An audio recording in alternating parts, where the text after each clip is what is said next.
Big up everybody, hit the like button, subscribe, all of that crap. We're back for another episode of 5 Things We Learnt. I don't even know what I learnt coming out of this game, but hey, we'll make it up as we go along. Everton 2, Chelsea 0.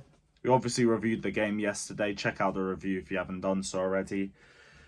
Another crap performance, more points dropped. We fall further and further away from top 5. We fall further and further away from Europe. Yet again, there's poor managerial decisions. Yet again, we get done by a better system and a better managed team. And we just look hopeless. I woke up today and Poch still hasn't been sacked. Instead, we got some briefing about how we need 2 to 3 more players and Poch wants more height in the team, even though we win the most aerial duels per 90.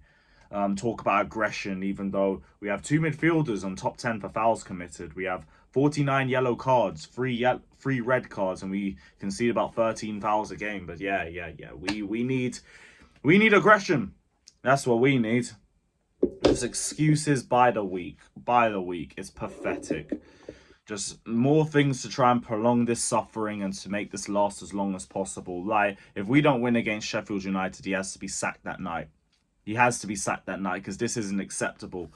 Better managing would have got us results in the Arsenal game. It would have got us results against Nottingham Forest. It would have got us results against Bournemouth. It would have got us results against Erik ten Hag's Manchester United, who got dicked 3-0 by a Bournemouth team with 6 injuries and a new manager that walked into a team and made a bunch of new signings. Yes, they didn't need Nkunku and Lavia to do that. A better management would have got us results against Brentford. Would have got us results against probably Everton as well. I've named about 5 games at the bare minimum. And if we were to have 5 extra wins on the board, you know where we'd be? We'd be 4th. And if we were 4th, there'd be a lot less criticism on some of the players that we have. There'd be a lot more patience, especially towards the newer players. But because everything on the pitch isn't working, everything about the club is being microanalyzed. We're microanalyzing the entire project, we're microanalyzing the owners, the whole project and everything like that. All these new players, everything is being put under the spotlight because the stuff on the pitch isn't getting patterned. And why are they not getting patterned? It's because of the man in charge. Yet again, another game where we are doomed from the start with Poch's setup. That's the first point. Benching both of our highest goal scorers when we already have goal scoring problems. What is that meant to do? Enzo in the 10 again. Conor Gallagher in the pivot again. Levi Colwill goes back into left back again. And as much as I thought at the time his hands were tied, realistically you could have brought on another centre back and push Cucurella to left back and Disasi goes into right back. That could have worked out for us. We haven't done Disasi right back enough to know that it never works. At least he's had minutes there. But Colwill at left back is just stinky. It's just stinky. And it leads into my second point as well, which is also individual based. Colwill just has to wake up defensively at this point. Because there's been too many games where I see him either get bodied too easily, he doesn't close down players quickly enough, or he's just ball watching like he did in the Everton game yesterday. Now, like, there's some goals where he concedes where it's like, okay, he's not a left back, he's struggling, it's not a position he's fully accustomed to. I understand. Not for the Everton goal. He's not in a left back position. He's coming back from a counter-attack on transition and the guy's just ball watching and he's unaware of Doucouré behind him. I think Doucouré is Everton's highest goal scorer. He's the guy that you need to be looking out for the most and he's not doing that. Although I look at that and I think that's something that should be brought up in tactics. And I look back to a Julian Lawrence quote on the Alex Goldberg podcast a few months ago where he said, PSG players were never really taught a lot of tactics, or what was the correct term for it? He barely did any tactical sessions in training, which was strange. And I noticed that. I noticed that a lot from the way we play because we can just easily get dominated by any team with a cohesive system and a cohesive mindset. Or in the case of Manchester United, not even that. Even Erik ten Hag, that absolute mess at Manchester United, can go and run rings around our football club because we're just not set up in the right way. Against Manchester United, we will spread the defence and the midfield so far apart from each other, there is a massive gap. for teams to just play through. You can put 5 players in there. You could put an entire yacht in between that space, and you would still be able to have a little bit of room left over. The tactical setup for corners is just outrageous. It's ridiculous. We throw everyone into the 6-yard box and leave nobody in between the 6 and the 18-yard box. Any loose balls come in, someone else can just have a free hit. Second goal for Everton right there. Pathetic. Pathetic. My third point was going to be it was just going to be a shot. Everyone was like, oh, we need Conor Gallagher back. This is exactly why I'm saying Conor Gallagher isn't as important as people make him out to be. He's a squad player, whatever. I don't mind him being in the team. But if you're going to talk to me about a serious Chelsea team with Conor Gallagher in the team, I don't see it. I don't see it. I don't see it. Because the guy still takes hefty touches. His decision-making is still all over the place. He doesn't know when to hack somebody. Because in the build-up to the first goal, that's when you foul. That's when you take a yellow card. But no, when it's against Brighton and we're 2-0 up and everyone's composed and calm, you're just going to go clamp into everybody. Decision-making on the floor. On the floor. But again, I could easily throw that back down to the coaching because nobody's improved. Nobody has improved under this manager. Hell, maybe Gallagher's the one that's most improved, but it's just him. Nobody else. Nobody else has improved. What was even my fourth point? Mudryk. Why did Mudryk even come off? Why did Mudryk get subbed off? Because, like, the first half, I didn't think he was great. Like, I thought he was trying to make things happen, but nothing was really working for him. But the second half, like, actually, no, tell a lie. Mudryk actually lasted the full 90. Okay, that's a BS point. We can forget about that one. My next point is just Poch out. It's just Poch out. At least he didn't bench Mudryk.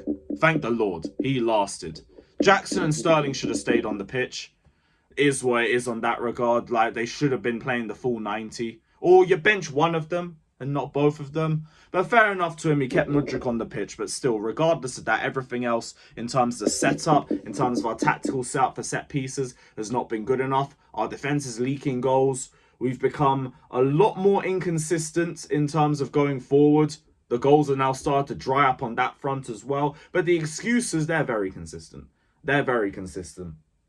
I keep mentioning Ange, I keep mentioning Emery, I keep mentioning De Zerbi when I talk about managers that come into a team and they have instant impact. Fact is, good managers can manage and they can coach. It's not a case of we're not in the top 4, so I'm not happy. The problem is we're right back where we started with a new team. And like, I get all the criticisms with the attack. I really do. But the attack is still better than it was last season. The defense is good enough that they should be keeping more clean sheets and not leaking the amount of goals that they're doing right now. The midfield is good enough to be controlling games. But instead, we get dominated on the wings for fun. We struggle defending crosses, defending set pieces. Going forward, we're not looking good enough. Well, we're just inconsistent. It's just moments of magic, if anything, for the most part. It's just not good enough, and it goes down to the manager, and it goes down to him and his excuses and his shit setup and his poor decision-making in-game, and that is all on him. And I get people are going to go after Bowley and the recruitment system, and I get it. They brought this guy into the job too. They have to hold some sort of smoke for that. That is fine. That is fine. But everything that's happening on the pitch is because of the guy who's managing it. And that's what people need to understand as well. We would be a lot higher up in the table with some smarter decision-making from the manager. And if we were a lot higher up the table, not everything would be getting micromanaged and microanalyzed the way it is being right now. It is only because of how poor our performances are on the pitch that that's the case. Because everyone knew going into the start of the season we have a young, talented squad that just needed to be coached.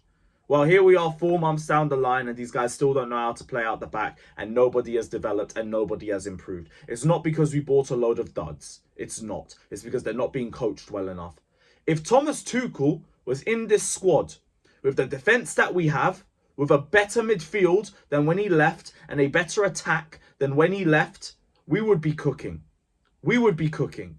We would be so hard to break down, it wouldn't even be funny. Instead, we got this idiot putting Chilwell left wing, Colwell left back, Disasi right back, and Gusto benched when he's a literal option we could use. Gallagher in the pivot, Enzo in the 10. All this stupidness. And it constantly impacts the way we play, and it leads to losses and draws. 2 forwards at home against Nottingham Forest and against Luton Town. He is a disgrace. He is a fraud. And for him to say that the reality for us now is mid-table, when he said we had to make it into the Champions League at the start of the season and he wanted the treble, he is a disgrace. He is a catfish and he needs to leave my football club. I don't even have time for a 5th point. There's no point. Like, what do I learn per game? It's the same shit every week with just different mistakes. That's all it is. Like, I could just make all 5 points Poch out. In fact, the 5th point, there you go, just Poch out again. But big up everybody. We'll be back. CFTV podcast, all of that. Win against Sheffield United. Like, I swear, if you do not beat Sheffield United at home, don't even let him on the coach back. Don't even let him be manager in time to do the post-match press conference. Get rid of him immediately.